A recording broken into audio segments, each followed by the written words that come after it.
नमस्कार। इस वक्त हम हैं फरीदाबाद के सेक्टर 12 चैम्बर बिल्डिंग में, जहां पर आपको बता दें कि समस्त अधिवक्तागण और जिला एसोसिएशन फरीदाबाद के द्वारा आज क्रांतिकारी अमर शहीद महाराजा नाहर सिंह के 169वें बलिदान दिवस के अवसर पर जो है उनके लिए पुष्पांजलि समारोह का आयोजन किया गया है।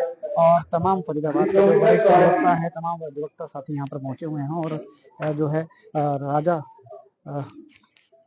महाराजा नाहर सिंह को जो है उसका पुष्प अर्पित कर रहे हैं। और उनकी तस्वीर के ऊपर आप देख सकते हैं, लाइव तस्वीरें हमारे पेज के माध्यम से, फेसबुक लाइव के माध्यम से।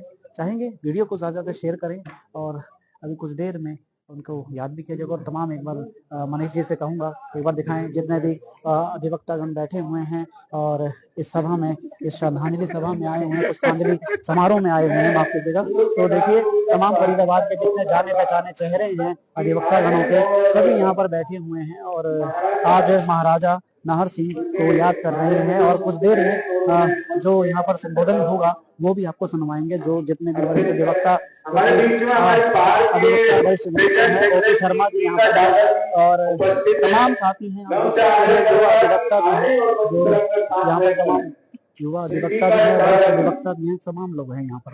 तो जो संबोधन होगा भी वरिष्ठ अधिवक्ताओं के द्वारा दिया जाएगा और बताया जाएगा कि किस तरीके से जो है महाराजा नाहर सिंह ने जो अपना बलिदान दिया था तो उनको याद किया जा रहा है। 169वां बलिदान दिवस है और आज तमाम ये जो अधिवक्ता है और उनके लिए पुष्पांजलि समारोह का आयोजन किया गया है। तो मंच पे आप देख सकते हैं और मंच अधिवक्ता साथियों, देखिए हमारे लिए बड़ी गर्व की बात है कि आजादी की लड़ाई में और उससे पहले इस देश के लिए थोड़ा ऑडियो नहीं बढ़ेगा, जो हमारे बड़े लोग शहीद हुए उनको हम श्रद्धा सुमन अर्पित करें, बाहर इस तरह का प्रोग्राम करें, इससे बड़ी और कोई बात नहीं। बड़ी अच्छी पहल है, बड़ी अच्छी जो भी आयोजक हैं इसके, उन्होंने बहुत अच्छा प्रोग्राम ये सेट किया है। मैं उनका दिल से धन्यवाद करता हूं और जो हमारे अमर शहीद हैं उनके लिए श्रद्धा सुमन अर्पित करता हूं। धन्यवाद। देखिए एक एक करके वरिष्ठ अधिवक्तागण यहाँ पर आ रहे हैं और इस श्रद्धांजलि सभा को संबोधित कर रहे हैं, जो कि क्रांतिकारी अमर शहीद महाराजा नाहर सिंह के 169वें बलिदान दिवस के अवसर पर जो है आज पुष्पांजलि समारोह आयोजन किया गया है। तो सुन रहे हैं लगातार। मैं अपने सीनियर अधिवक्ता बड़े भाई चौधरी नरेंद्र सिंह अग्री जी से अनुरोध करता हूं कि मंच आए। चौधरी नरेंद्र सिंह अग्री जी आए और अपने दो शब्द कहें। तो जो भी वरिष्ठ अधिवक्ता हैं उनको बुलाया जा रहा है, उनको अपने संबोधन में जो कह रहे हैं वो हम आपको सुनवा रहे हैं लाइव वीडियो के माध्यम से। और मेरे बात के सभी साथीगण, आज हम महाराजा नाहर सिंह के बलिदान दिवस के उपलक्ष्य में यहाँ पर एकत्रित हुए हैं। उनका 169वां बलिदान दिवस है। जैसा कि आप सबको विदित है कि हमारे इसके पूरे बल्लभगढ़ क्षेत्र के जो ना 50-100 किलोमीटर के आसपास का जो एरिया था वो इस राजस्थान के राजा थे और उनके टाइम में प्रजा बड़ी सुखी थी, कोई नाम मात्र के टैक्स थे। उनकी प्रजा के साथ ज्यादा वो देखते हुए अंग्रेजों ने कई बार यहाँ आक्रमण की कोशिश की थी, परंतु उन्होंने अपनी सीमाओं के अंदर कभी भी अंग्रेजों की सेनाओं को प्रवेश नहीं करने दिया। उनसे घबरा कर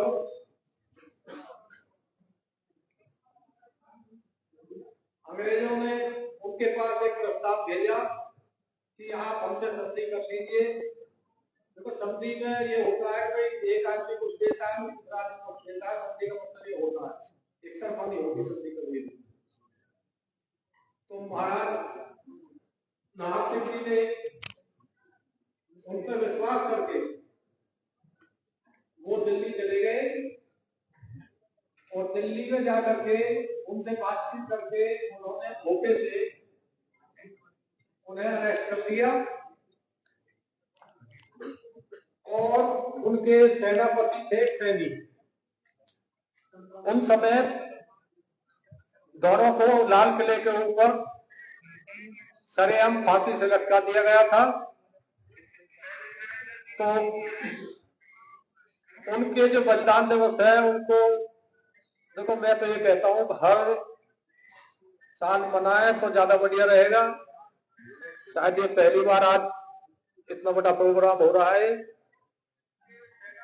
तो मैं महाराजा नाहर सिंह को सत सत नमन करता हूं। धन्यवाद। मुझे शेर याद आ रहा है, गिरते हैं सहसवार की मैदान जंग में, वो तिफल क्या गिरेंगे जो घोड़ों पे बन चलते हैं। जितने भी हमारे क्रांतिकारी साथी रहे, फांसी का फंदा भी उन्हीं को नसीब हुआ। किसी देश के लिए, किसी कौम के लिए, किसी समाज के लिए लड़ते हुए अगर कोई फांसी का फंदा चूमता है तो वही असली शहीद कहलाता है। सरदार भगत सिंह, जिन्हें आज तक याद किया जाता है, उनकी बरसियां मनाई जाती हैं। तो इसी कड़ी में आगे बढ़ाते हुए मैं हमारे अजीत भाई बैठे हैं, संतराम जी हैं, उनको आमंत्रित करूंगा कि मंच पर आए और इसका स्थान ग्रहण करें। अजीत डागर जी, संतराम शर्मा जी, मैं आमंत्रित करूंगा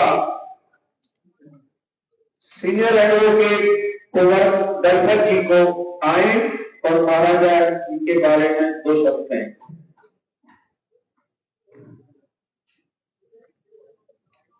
मंच पर आसीन मेरे बड़े और छोटे भाई, बार के सभी आदरणीय मेंबरान, हमारी बहनें, मैं आप सबका स्वागत करता हूं। आज के इस पवित्र दिन पर मैं 2 शब्द कहूंगा महाराजा नाहर सिंह के संबंध में। वो देश के उच्च प्रथम श्रेणी के सत्ता सारणियों में थे। उनके साथ फर्रुखनगर के नवाब और उनके 2 विश्वसनीय साथी भूरा सिंह और गुलाब सिंह सैनी, इन चारों को चांदनी चौक में धोखे से बुलाकर फांसी पर चढ़ा दिया गया था। ये वो वीर हैं जिन्होंने देश की आजादी के लिए 1857 क्रांति का दौर था वो, जिन्होंने अंग्रेजों के सामने घुटने नहीं टेके, बार बार उनसे युद्ध किया। धोखे से कंप्रोमाइज करने के लिए इनको वहां कॉल किया गया और फिर इन्हें अरेस्ट कर लिया गया और चांदनी चौक में इनको फांसी दे दी। मैं सत सत नमन करता हूं महाराजा नाहर सिंह को, सत सत नमन करता हूं इन भारत के वीरों को। जय हिंद।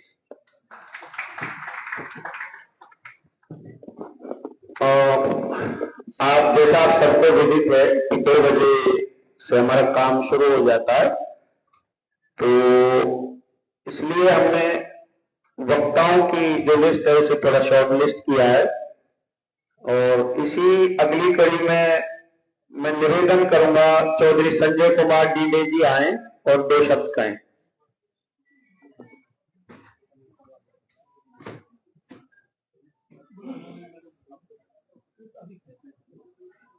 माननीय मुख्य अतिथिगण, मेरे वरिष्ठ अधिवक्ता साथी, युवा साथी, या जो महिला अधिवक्ता बैठी हैं, मैं सभी को सादर नमन करता हूं, प्रणाम करता हूं। आज हम एक ऐसे महान नायक, महान योद्धा के स्मृति में यहाँ एकत्रित हुए हैं जिनका नाम लेने से हरियाणा ही नहीं बल्कि पूरे भारतवर्ष का सीना गर्व से चौड़ा हो जाता है। शहीद राजा नाहर सिंह जी। राजा नाहर सिंह जी, जहां तक मैं समझता हूं, वो केवल बल्लभगढ़ के ही शासक नहीं थे।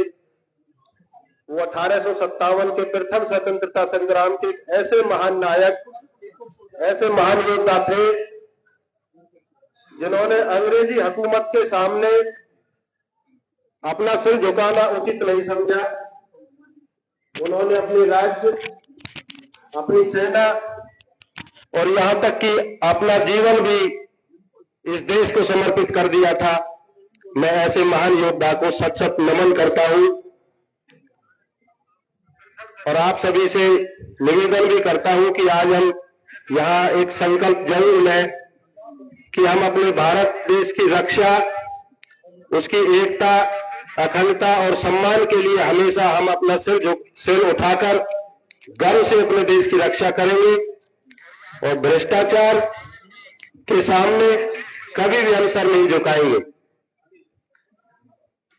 स्वतंत्रता से बड़ा कोई सुख नहीं है, स्वाभिमान से बड़ा कोई धर्म नहीं है और आत्मसम्मान में जीना ये हमारा हक है, हमारा अधिकार है। आत्मसम्मान से जीना हम सबको जरूर जीना चाहिए।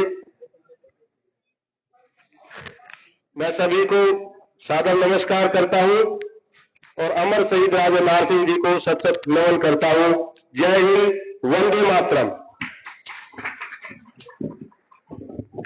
हमारे बीच में हमारी बहनें, महिलाएं काफी संख्या में उपस्थित हैं और ये बड़ी खुशी की बात है कि हमारे देश के आंदोलन में भी महिलाओं का बढ़ चढ़ के योगदान रहा है। तो एक कुछ नाम तो ऐसे जिन्हें बुलाया नहीं जा सकता, मतलब उनकी याद आती है मेरे तो रोंगटे खड़े होने लगते हैं, जिनमें से महारानी लक्ष्मीबाई का नाम बहुत ऊपर रहा है। उनके बलिदान को शब्दों में बयान नहीं किया जा सकता। तो मैं अपनी महिला शक्ति के बीच में से मैडम अनिल कुमार से रिक्वेस्ट करूंगा कि आए और स्टेज पर अपना स्थान ग्रहण करें। संजय तेवतिया जी को आमंत्रित करूंगा स्टेज। चलो चलो ठीक है, ठीक है, ठीक है। अनिल जी आप, मैं संजय के बारे में बताना चाहता हूँ। ये राजा नार सिंह जी के वंशज है, राजा संजय तेवतिया। तो मैं कहूंगा यही ऊपर आए, एक बार ऊपर बैठो, आजा कहूंगा, आजा आजा।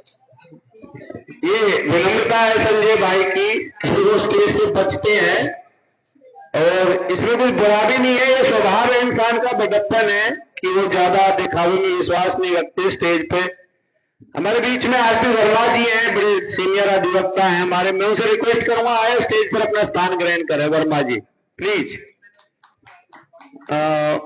मैं संतराम जी से रिक्वेस्ट करूंगा आए और दो शब्द कहें।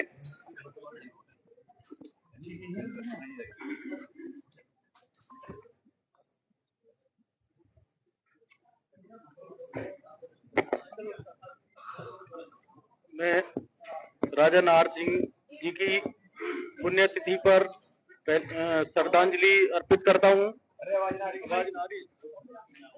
श्रद्धांजलि अर्पित करता हूं। पहले ही बोलना कमा दे और ऊपर से कुछ तकनीकी समस्या आ रही है, हालांकि मैं राजा नार सिंह जी की श्रद्धांजलि सभा में उन्हें श्रद्धांजलि देता हूं और सभी का यहाँ आने पर धन्यवाद करता हूं। जो जिन्होंने जो इसके कार्यक्रम के आयोजक हैं, मैं उनका बहुत बहुत धन्यवाद करता हूं कि बार में पहली बार इस तरह का कोई कार्यक्रम रखा गया है। और सभी से रिक्वेस्ट करता हूं कि जो भी हमारे स्वतंत्रता सेनानी है, बलिदानी है, जो भी हो, आगे सब उनका ध्यान रख के आगे इसी कार्यक्रम को आगे बढ़ाते रहें। धन्यवाद।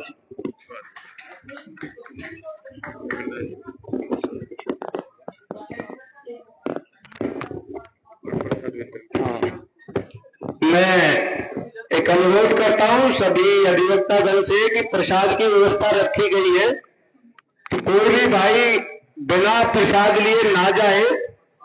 और मैं आज की इस कड़ी के बहुत ही क्रांतिकारी और अंतिम वक्ता श्री ओपी शर्मा जी से अनुरोध करूंगा आए और महाराजा साहब के बारे में दो शब्द कहें। उससे पहले मैं एक शेर बोलना चाहूंगा।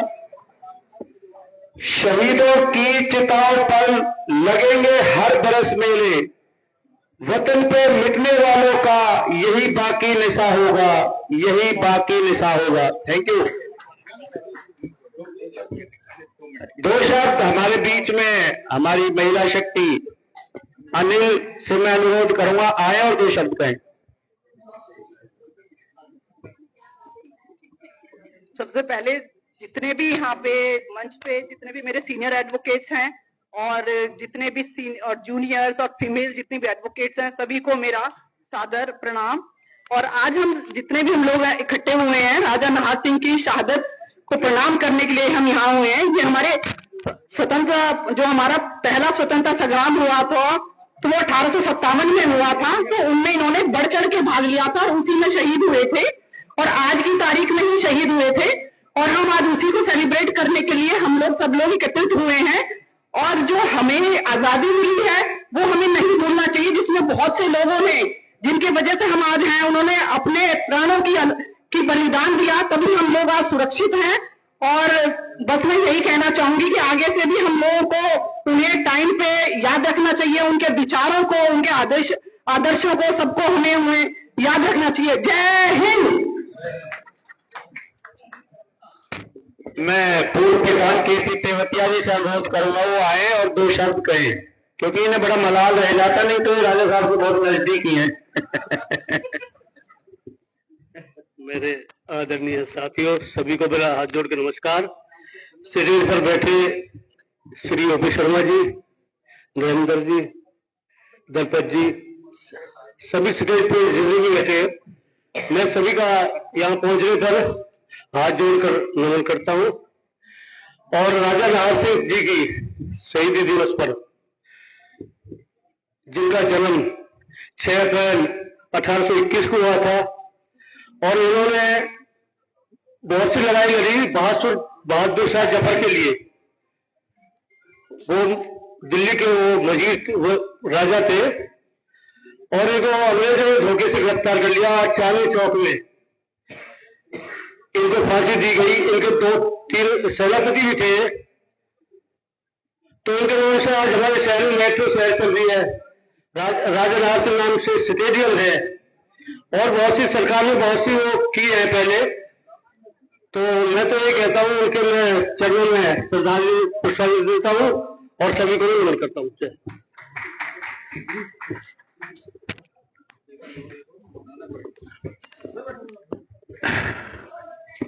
अक्सर कई बार ऐसा होता है, ये मेरे साथ भी होता है, जब हम लोग इधर बैठे रहते हैं तो इधर से कई नाम मिस हो जाते हैं। वरिष्ठ अधिवक्ता हैं तो और इसमें इम्पोर्टेंट होना कुछ बड़ी बात नहीं है, ये एक परंपरा है, कुछ लोग इधर कुछ लोग उधर। तो आप में से अगर कोई और साथी अगर कोई अपना शब्द बोलना चाहे तो सादर आमंत्रित आ सकते हैं मंच पर और अपने श्रद्धा सुमन अर्पित कर सकते हैं। तो मैं आज की कड़ी के हमारे वक्ता 3-4 बार के प्रधान और member bar council, chairman bar council Shri OP Sharma ji को आमंत्रित करूंगा, वो आए और नाहर सिंह जी के बारे में 2 शब्द कहें। आज एक शहीद को पुष्पांजलि अर्पित कर रहे हैं। एक हमारे साथी भी हमारे बीच में नहीं रहे हैं, राजेंद्र गांधी जी। तो शुरू करने से पहले मैं चाहूंगा कि हम 2 मिनट का मौन उनकी याददाश्त में, उनकी उसमें स्मृति में रखें। तो आपको बता दें कि 2 मिनट का मौन रखा गया है राजेंद्र जी के लिए।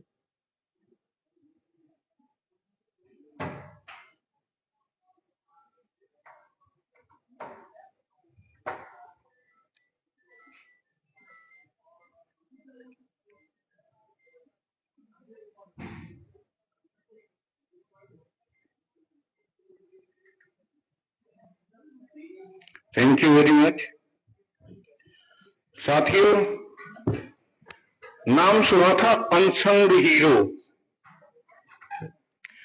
आज मैं आयोजकों को बधाई देना चाहता हूं कि हमारे एरिया के ऐसे हीरो, क्रांतिकारी जिनके बारे में हमें पता ही नहीं कुछ भी, उन्हें याद दिलाने के लिए समारोह आयोजित किया है। खासतौर से अजीत भाई, ओमदर जी, अपने दादर साहब, प्रेरणा केपी तेवतिया जी की रही। हमें कुछ पता ही नहीं राजा नाहर सिंह जी के बारे में। उनका जो शासन था उसके बारे में बताऊं, क्यों याद किया जाता है। सुशासन था। उनके शासन में कोई भी धर्म और कोई भी जाति उपेक्षित नहीं थी, सबको बराबर सम्मान मिलता था। और जब हम देखते हैं कि जैसे सुनते हैं शहीद फला जगह से हुए, फला जगह से हुए, हमें ध्यान नहीं आती कि शहीदों के शिरोमणि तो हमारे बल्लभगढ़ में थे। उनके आप जीवन को देखेंगे तो आंखें खुलती हैं देखने में।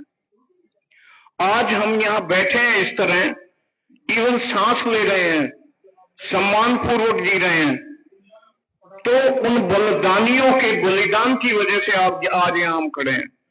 वरना हमें वोट देने का अधिकार नहीं था, बात करने का अधिकार नहीं था, किसी से स्वतंत्रता से रह नहीं सकते थे, और जो शासक थे अंग्रेज, उन्हों के सामने सर झुका के रहते थे।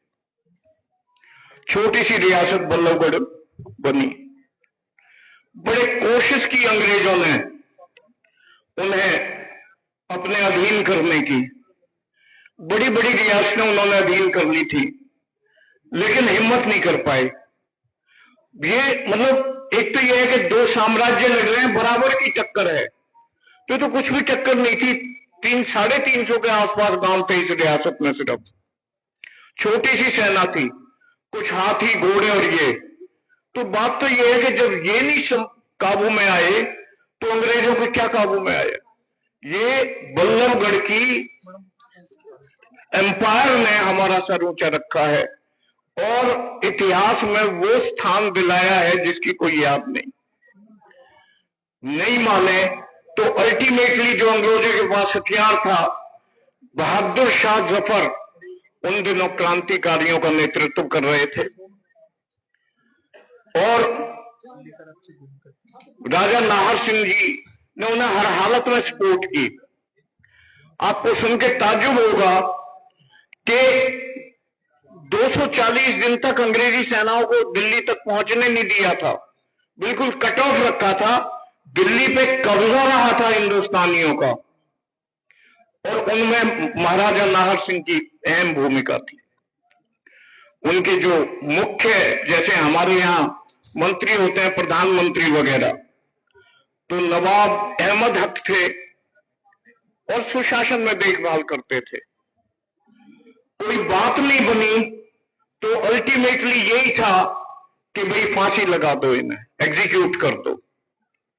और महाराजा नाहर सिंह को चांदनी चौक में एग्जीक्यूट किया, वहां फांसी लगाई। उनके साथ उनके कमांडर गुलाब सिंह सैनी को भी साथ में लगाई।